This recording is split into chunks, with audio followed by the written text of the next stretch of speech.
আপনারা দেখছেন ২১শে টেলিভিশন। সারা দেশে বাড়ছে শীতের তীব্রতা। পঞ্চগড়, গাইবান্ধা, চুয়াডাঙ্গা, গোপালগঞ্জ সহ কয়েকটি জেলায় বয়ে যাচ্ছে মৃদু শৈত্যপ্রবাহ। আজ দেশের সবচেয়ে কম তাপমাত্রা তেঁতুলিয়ায় ৭.৫। শীত ও কুয়াশায় ভোগান্তিতে পড়ছে খেটে খাওয়া মানুষ। শিশু ও বয়স্কদের সাবধানে রাখার পরামর্শ চিকিৎসকদের। এদিকে রংপুরে আগুন পোহাতে গিয়ে দগ্ধ হয়ে মারা গেছে একজন। প্রতিনিধিদের সহায়তায় মুশফিকা নাজনীনের রিপোর্ট।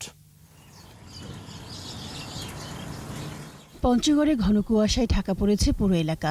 তীব্র শীতে বেশি ভোগান্তিতে বয়স্ক ও শিশুরা। কাজে যেতে না পেরে বিপাকে শ্রমজীবী মানুষ। কনকনে শীতে কাঁপছে উত্তরে জেলা গাইবান্ধা।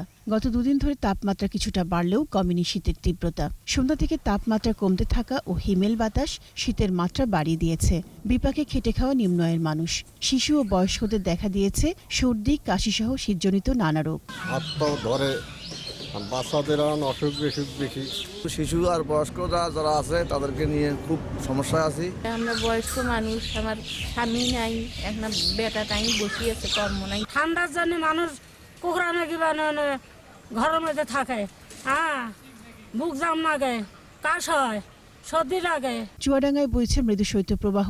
ঠান্ডায় দুর্ভোগ বেড়েছে শিশু ও বয়স্কদের।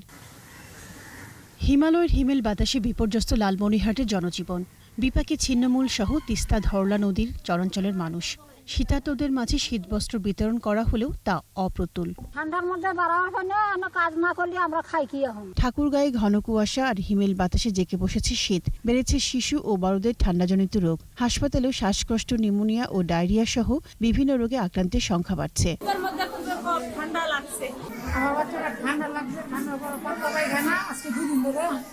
ঠাকুরগাঁও আধুনিক সদর হাসপাতালের প্রতিদিন গড়ে ভর্তি হচ্ছে ১৫০ রোগী।